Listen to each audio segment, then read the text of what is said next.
옆에 있는 분들은 오늘 한번 축복하면서 함께 인사하도록 하겠습니다. 하나님 은혜가 충만하시기 바랍니다. 이 층에도 앞뒤에도 축복합니다. 오늘 여러분들과 나눌 말씀의 제목, 은총을 받은 자라는 제목입니다. 오늘은 교회력에 의해서 종료주일입니다. 아마도 많은 분들이 종료주일은 예식 때마다 지내왔기 때문에 잘 아시리라고 생각합니다. 그럼에도 불구하고 절기가 되면 우리 한 번씩 꼭 되새겨 보아야 합니다.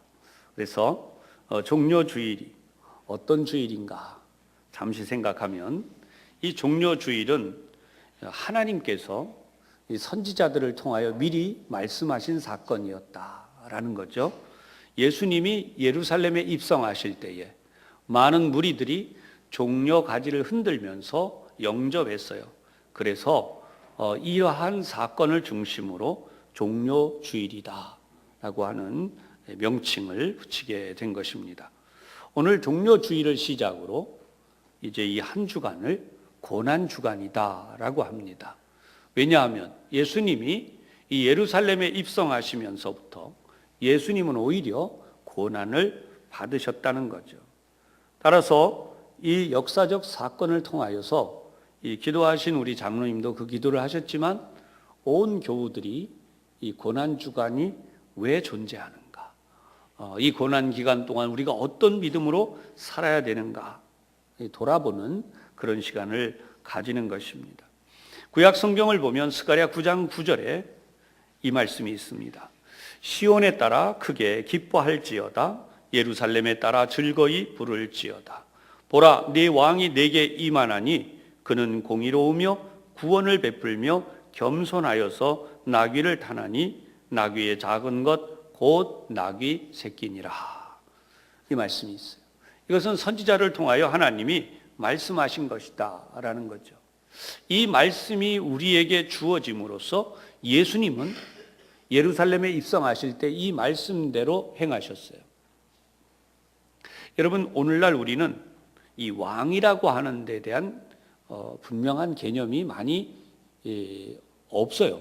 왜 그러냐면 우리는 민주주의라고 하는 이 모든 틀에 익숙해져 있기 때문에. 그러나 사실 이 성경이 있는 당시에는 절대권이 존재했습니다. 왕의 절대권. 그리고 이 왕의 절대권의 절정을 보여주는 것이 바로 로마 시대였고요. 이 로마 시대 이전에 있었던 왕권은 우리 구약 성경을 보면 창세기 출애굽기를 지나가면서 출애굽기에 나타나고 있는 애굽의 왕 바로의 권세를 알게 됩니다. 여러분, 왕이라고 하는 바로라는 명칭 자체가 절대권을 가지고 있었어요. 그건 어떤 의미냐? 파라오라고 오늘날 이제 학교에서는 배우죠.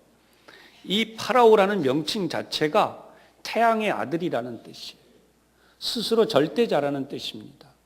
그래서 왕이 명령하면 안 되는 게 없다라는 거예요. 무슨 뜻이었냐면, 오늘날 우리는 백성들과 왕을 이야기할 때 대부분 이렇게 익숙해져 있죠. 백성을 위하는 왕이 진짜 좋은 왕. 왕은 백성을 위하는 게 당연하다. 이렇게. 그러나 여러분, 이거는 너무나 많이 우리가 좀 뭐라 그럴까요? 민주주의화 되어진 설명이 많이 들어가 있는 부분이에요. 사실 바로라고 하는 그 왕권은 어떤 정도였냐면, 바로 왕이 없으면 나라가 없는 거예요. 백성이 다 죽어도 왕이 있으면 나라가 있는 거예요. 여러분, 그게 바로 왕의 절대권이에요. 백성이 얼마가 희생되든 죽든 상관없어요. 왕은 자기 명령, 자기 그 권위를 높이기 위해서 전쟁터에 내보내서 다 죽이기도 하고, 자기의 가장 충복도 자기 절대권을 세우기 위해서는 가차없이 백성들 앞에서 죽여서 자기의 위엄을 세우기도 했어요. 그게 왕권이라는 거예요. 그리고 그러한 왕권이 바로 이스라엘 백성들에게서 태어나는 모든 남자들을 전부 나일강에 던져 죽이도록 했어요. 누구도 거기에 반기를 들 수 없습니다. 이게 왕권이라는 거예요. 그런데 오늘 성경을 보면 예수님에 대한 이 예표로서 나오고 있는 바로 이 놀라운 사실입니다. 예수님 자신도 이 종려 주일에 나귀를 타고 입성을 하셨다는 거예요. 왕들은 말을 타다 못해 거대한 마차를 만들어서 탔어요. 권위를 자랑하기 위해서. 그런데 예수님은 초라하게도 나귀를 타셨다는 거예요. 이스라엘의 전통에 의하면 바로 이 성경적 전통이기 때문에 평화 시에는 나귀를 탔다는 거죠. 전쟁을 하고 무서운 일을 일으키려고 할 때는 말을 탔다는 거예요. 따라서 우리 주님은 전쟁을 위해서 오신 분이 아니라 이 땅에 하나님의 평화를 이루기 위해 오셨다고. 그래서 나귀를 타시고 예루살렘 성에 입성하신 것입니다. 예수님의 이러한 예루살렘의 입성은 이스라엘 민족이 기대했던 바가 있어요. 그게 뭐냐 하면 호산나, 높은 곳에서, 지극히 높은 곳에서 하나님께 영광이라고 외쳐댔던 이들은 그 옛날 그들이 상상하던 것이 있었어요. 오늘 잠시 후에 사무엘서의 말씀을 나누는데 사무엘서에 가면 왕을 요구해요. 얼마나 그 당시에 왕이 대단했는지 우리에게도 왕이 있어야 되겠습니다. 그래서 왕을 요구하는데 이미 설명드린 것처럼 이스라엘도 그 절대권을 갈망했던 거죠. 백성들 앞에서, 세계 열방 앞에서 우리의 위대한 왕이시다 자랑할 수 있는 그 왕을 기다렸던 거예요. 우리는 교회력에 의해서 이렇게 호산나, 그래서 성경에 있는 내용들을 보면서 굉장히 평범하게 지나가는 듯하게 보여집니다. 그러나 여러분, 절대로 이 내용이 평범하지 않습니다. 원래 이 호산나, 지극히 높은 곳에 하나님께 영광이라고 하는 찬양을 드릴 때에는 라틴어로 불려졌어요. 호산나 in excelsis Deo. 하나님께, 지극히 높으신 하나님께 영광. 이건 어떤 의미냐 하면요, 아까 왕권을 제가 설명해 드렸지만 하나님은 온 우주 만물보다 크신 분이에요. 지금 이 온 우주를 한순간에 없애실 수도 있고 다시 만드실 수도 있는 분이에요. 그런 하나님이 얼마나 위대한 영광을 가지고 계시겠어요. 그 하나님이 하나님의 나라에 우리를 다 데려가셔서 예수를 믿는 이들을 영원토록 살게 하시는 그 복을 내려주시는 분이죠. 그런데 그 하나님은 이 세상의 왕들처럼 그렇게 자기의 왕권을 자랑하시는 분이 아니라 오히려 어린아이의 모습으로 세상에 오시고 그리고 이 땅에서 우리 죄인과 똑같은 모습이 되셔서 저와 여러분을 비롯한 이 세상의 모든 사람들의 죄를 대신 지고 죽으셨어요. 이로써 우리의 죄를 사하시기 위하여 바로 이 예루살렘에 입성하시는데 많은 사람들은 어떻게 생각을 했느냐? 예수님이 입성하시면 그 무한한 권능으로 한순간에 헤롯의 군대를 쓸어버리고 로마의 그 군대들을 쓸어버리고 이 지구상의 가장 강력한 왕권을 세우실 것이다. 이렇게 기대를 했던 거예요. 그래서 막 높이 찬양을 하는 거예요. 지극히 높은 곳에 하나님께 영광, 주의 이름으로 오시는 이여 찬송하리로다. 목이 터지도록 외치고 종려가지를 흔들고 그들의 겉옷까지 다 펴면서 요즘으로 말하면 난리를 했어요. 그리고 났는데 예수님이 그런 위험으로 들어가시고 난 뒤에 정말 그렇게 로마의 군대들을 쓸어버리면서 엄청난 일을 해야 되는데 안 하시는 거예요. 많은 사람들의 입장에서는 우리나라로 말하면 일본 시대에 일본 사람들에게 압제를 당하고 있는데 뭐 해야 되겠어요? 대한독립 만세 막 이렇게 해야 되는데 그런 걸 안 하시고 예수님은 엉뚱하게도 십자가에 달려서 이제 돌아가시는 방향으로 자꾸만 얘기가 진행이 되는 거예요. 나중에 본디오 빌라도의 재판석에서 많은 군중들이 외치죠. 십자가에 못 박아라. 저런 예수가 필요한 게 아니라 우리는 차라리 독립운동을 하고 있는 바라바와 같은 자들이 필요합니다.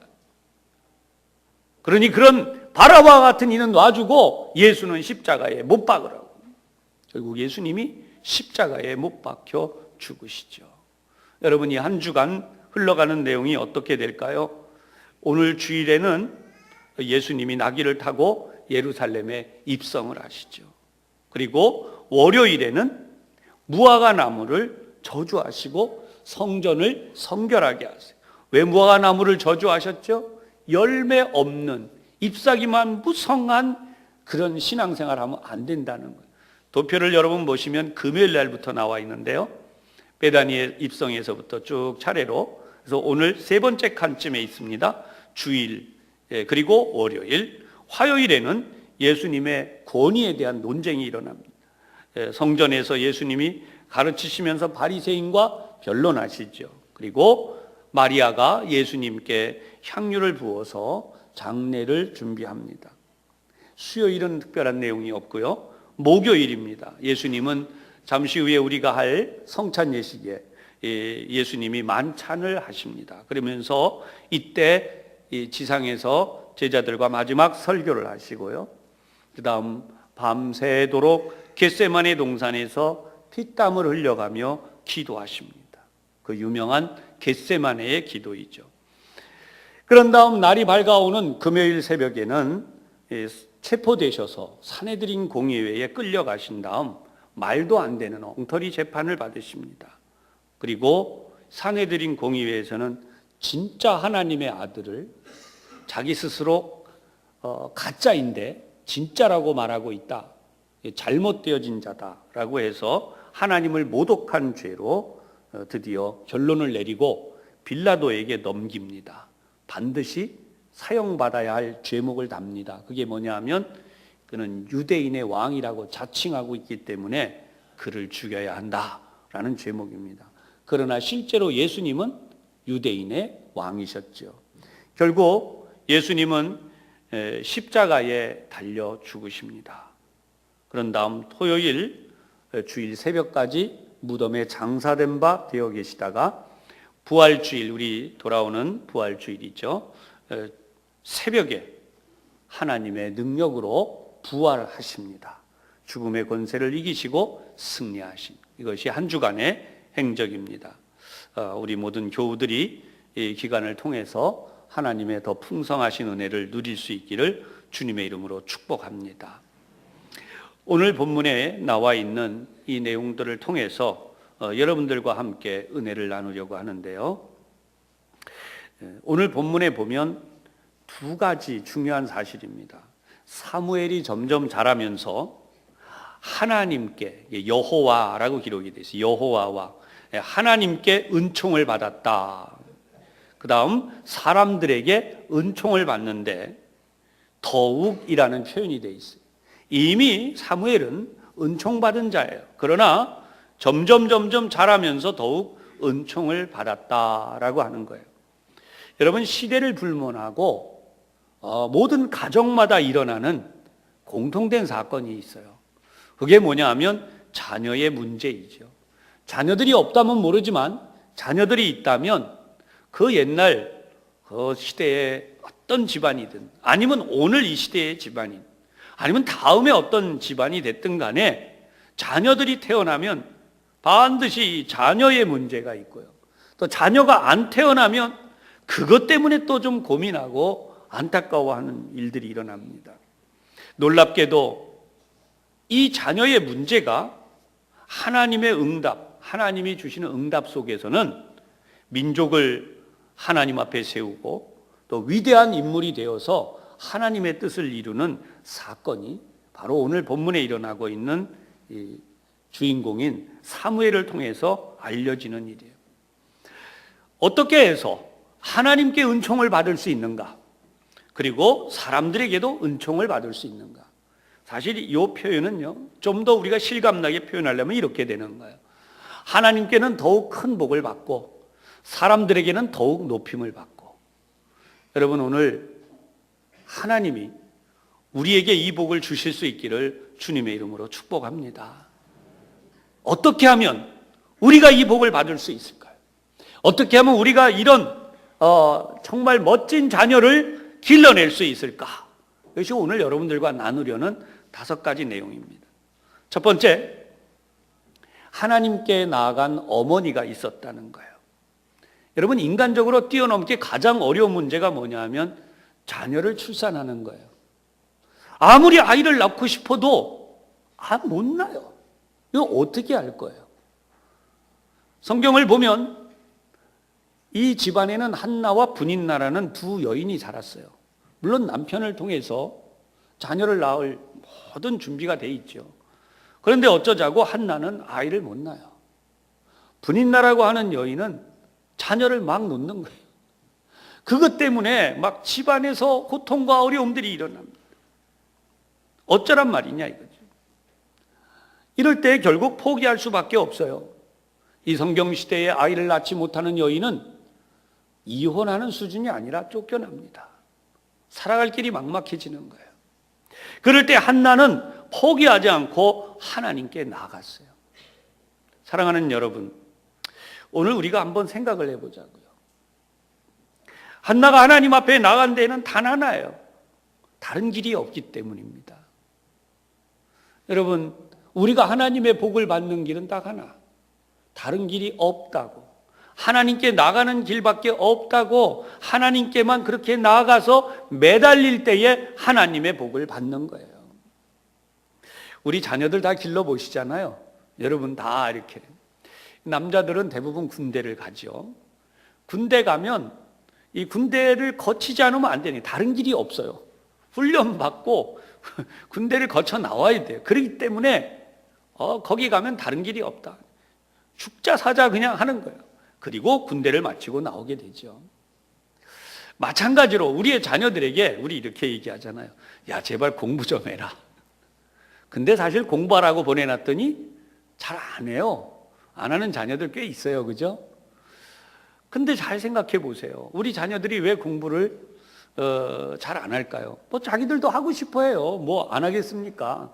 근데 안 되는 걸 어쩌라는 말이냐? 근데 여러분, 살 길이 그거 하나밖에 없다. 그러면 공부할 수밖에 없죠. 예수 믿는다고 하는 건 뭐냐라는 거예요. 우리가 예수 믿는다고 하는 것은 세상에 구원받을 길이 이 길 한 길밖에 없다는 거예요. 공부 잘 안 해도 공장 들어갈 수 있고, 공부 잘 안 해도 다른 거에서 먹고 살 길이 있고, 그렇기 때문에 우리 그런 길이지만, 예수 믿는 것은 다른 길로는 하나님의 앞에 하나님 나라에 들어갈 길이 없어요. 한나도 그런 심정으로 내가 다른 길이 없습니다. 하나님 나에게 아들을 주시옵소서. 나는 다른 길이 없습니다. 그렇게 하나님 앞에 매달리니까 하나님께서 한나에게 아들을 주시는데요.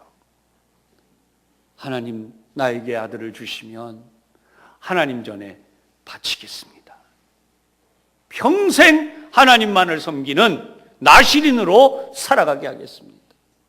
나시린이란 내 아들이다라는 권리를 전혀 쓸 수 없는, 하나님이 죽이든 살리든 성공시키든 뭐 어떻게 되든 하나님 뜻대로 하시옵소서. 그리고 아이를 하나님께 드리는 게, 이게 나시린이에요. 그랬더니 하나님이 여태까지 아이를 낳지 못하던 한나에게 아들을 허락해 주셨어요. 할렐루야. 이게 바로 어머니가 하나님 앞에 나갔더니 해결된 거예요. 두 번째 중요한 사실이 있어요. 아내를 존중하는 남편이 있었다는 거예요. 고대 사회는 남편이 아내를 리드합니다. 아내 보고 나가라 그러면 나가고, 뭐 어떡하겠어요? 그 옛날 그랬어요. 그런데 이 한나의 남편이었던 엘가나라는 사람이요, 하나님을 정말 섬기는 사람, 하나님을 경외하는 사람이었어요. 그랬더니 자기 아내를 너무너무 사랑하는데, 여러분, 이 사람은 매년 자기 가족을 다 데리고 하나님 앞에 나가서 제사를 드렸습니다. 그리고 이 아이를 낳지 못한 이 한나도 잘 챙겨서 데리고 가요. 너는 아들을 못 낳았으니 빠져라, 이런 게 아니고 잘 챙겨서 데리고 가요.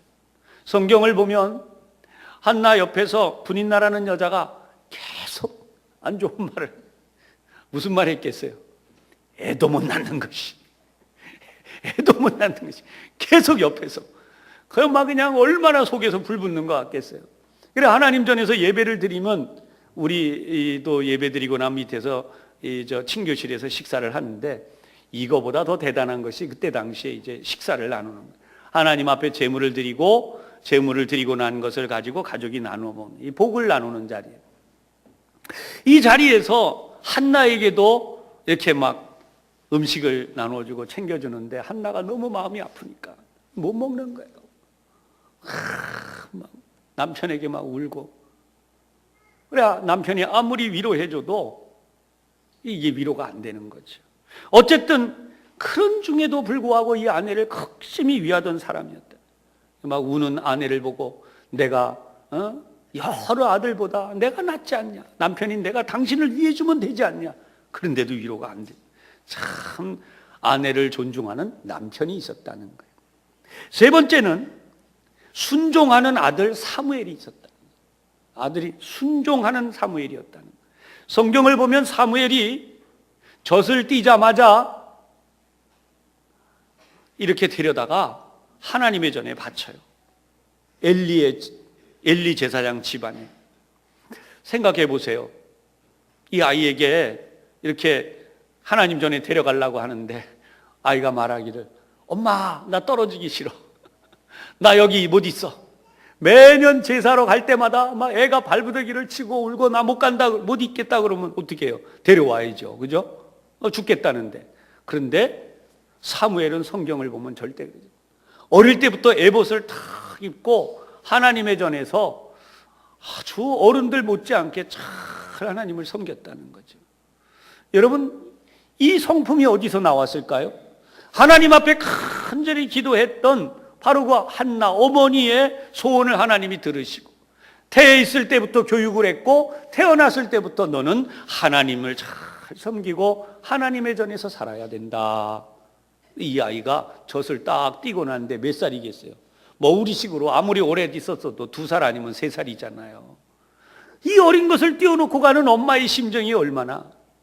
그런데요, 이 아이가 거기서 잘 자라요. 하나님께 맡겨드리면 되는 줄로 믿습니다. 네 번째 중요한 것은 뭐냐면 엘리라는 제사장이 있었다는 거예요. 조금 이따 말씀드리겠지만 우리는 엘리를 타락한 제사장, 그냥 그렇게 일갈해버리고 끝나요. 그런데 하나님 앞에 온전하지도 못했고 하나님 앞에 자녀를 바르게도 양육하지 못했던 엘리지만, 사무엘은 정말 하나님의 종으로 잘 양육했다는 거예요. 여러분, 이건 너무나 중요한 순서입니다. 다섯 번째로, 이스라엘을 버리지 아니하신 하나님의 사랑이 있었어요. 만약 하나님께서 사무엘을 이스라엘 땅에 태어나게 하지 않으셨다고 해보세요. 엘리의 집안이 하나님 앞에 충성되지 못했어요. 이스라엘이 전체적으로 하나님을 잘 섬기지 못했어요. 위기의 시대요, 어려운 시대였어요. 그런데 하나님이 이스라엘을 망하게 두셨다면 어떻게 됐을까요? 오히려 하나님은 타락하고 부패한 이스라엘 민족을 더욱 사랑하시고 엘리의 집안에 하나님의 역사를 나타내시는데, 비록 엘리가 늙어서 잘 감당을 못해도 그를 통하여서 사무엘이라고 하는 위대한 사사요, 또 재판장, 또 선지자가 될 수 있도록 하나님이 양육해 가셨다는. 할렐루야. 여러분, 엘리 집안 조금 얘기하겠다 그랬으니까 요 말씀하고 마치도록 하려는데요, 엘리의 가정은 손을 쓸 수 없을 정도로 심각한 문제가 있었어요. 오늘 본문 조금 앞쪽으로 올라가면 2장 12절에 엘리의 아들들에 대한 이야기가 나와요. 엘리의 아들들은 행실이 나빠 여호와를 알지 못하더라 그랬어요. 그리고 이 엘리의 아들들이 어떤 행동을 했는지 나와요. 그들은 자기들이 하나님 앞에 제사 드리는 제물이 있는데 막 지금 제사를 드리고 제물로 만들고 있는 중인데, 그냥 이 아들들이 요즘으로 말하면 이제 뭐 삼지창 같이 생긴 그런 종류겠죠. 그래 무슨 갈고리 같은 거를 가지고 와가지고 제물을 내놔라. 그런데 자기들 갖고 와서 막 먹겠다고. 아직 하나님께 드리지 않았다. 그런데도 하나님 앞에 드리지 않았다는 말에 관심 없이 다 무시하고 그냥 푹 솥에다 찔러 넣어가지고 걸려 나오는 좋은 건 자기들이 다 가져가서 먹고 있는 거예요. 이 정도로 말썽을 부리는데 이 정도에 끝난 게 아니라 이 성전에서 수종을 드는 젊은 여성들이 있었다는 거예요. 이 처녀들이겠죠. 근데 이 여성들을 성추행을 하는 거예요. 이런 못된 짓을 하는데 엘리가 그 아들들이 저주를 자청하고 있는데 금하지 아니하였다라고 성경이 기록하고 있어요. 그런데 잘 생각해 보십시다. 성경을 보면 엘리가 나이가 많아 늙었고 눈이 점점 어두워져서 잘 보지 못했다 그렇게 나오는데 엘리의 나이가 몇 살까지 살았냐면 98세예요. 여러분, 모세는 120까지 살았죠. 그러나 역사를 보면요, 그 이후에 이스라엘 역사들을 보면 이 100세 가까이 사는 게 쉬운 게 아니에요. 뭐 98세 이 자리에 계신 분들은 뭐 그 정도쯤이야 그러시죠, 모두 다. 그죠? 98세 아무것도 아니잖아요. 별로 관심들이 없으시나요? 저는 대단해 보여요. 이야, 98세 이 당시에 지금처럼 의학이 발전하지 않은 이 시대 98세. 성경은 장수를 뭐라고 얘기하냐면 하나님이 복을 주셨다. 아멘. 그러니까 엘리가 복을 못 받은 사람이 아니라 엘리는 하나님을 잘 섬겨서 복 받은 사람이었어요. 우리가 이걸 놓치면 안 돼요. 저주 받으려고 98세까지 성경 그렇게 써 있질 않아요. 장수는 하나님의 복이에요. 98세까지 이 복을 받았다는 거예요. 여러분, 우리도 98세까지 살면 참 장수하셨다 그러지 않습니까? 근데 여기 98세인데 그러면 자식들은 뭐냐라는 거예요. 자식들은 왜 엘리가 자녀들을 잘 안 가르쳤겠습니까? 너희들 착하게 살아야 돼, 바르게 살아야 돼, 하나님 앞에 이렇게 충성돼야 돼. 여러분, 우리도 우리 자녀 가르쳐 보잖아요. 초등학교 다닐 때, 중학교 다닐 때까지 교회 잘 나오고 고등학교 때 혹 나오다가 어느 순간부터 그냥 어떻게 샥 아무리 교회 나오라고 이야기를 해도 이부자리에서 뱅글뱅글 돌다가 교회 가라고 쫓아내면 PC방에 가서 도망가서 숨어있고 친구 따라 돌아다니고 엉뚱한 데 가 있고 나중에는 어떡합니까? 아무리 해도 안 되면 아유, 네 맘대로 해라. 엘리도 그랬을 거라는 거예요. 사랑하는 여러분, 여기는 우리가 중요한 사실을 알게 돼요. 사무엘과 엘리의 아들들 차이가 뭐예요? 한나는 하나님 앞에 목숨을 걸고 이 아들을 받았어요. 그리고 자녀들을 하나님 앞에 이 사무엘을 목숨을 걸고 신앙생활을 하도록 지도했다는 거예요. 엘리는 그렇게 하지 못했어요. 이게 차이점이에요. 오늘날도 이슬람을 보면 자녀들을 목숨을 걸고 이슬람을 믿게 합니다. 딴 종교 믿을 수가 없어요. 한 보고서에 유엔 보고서이기도 하고 인구 보고서이기도 하지만 종교인들 가운데 이슬람이 2050년이 되면 우리 기독교 인구를 완전히 추월한다는 거예요. 여러분, 이 사실 한번 생각해 보세요. 오늘 우리는 하나님이 우리 시대를 어떻게 생각하실까 한번 생각해 보십시다. 오늘 본문 다시 한번 보십시다. 이 사무엘이 점점 자라매 여호와와 사람들에게 은총을 더욱 받더라. 우리가 알고 있는 대로 우리 사회는 지금 저출산이에요.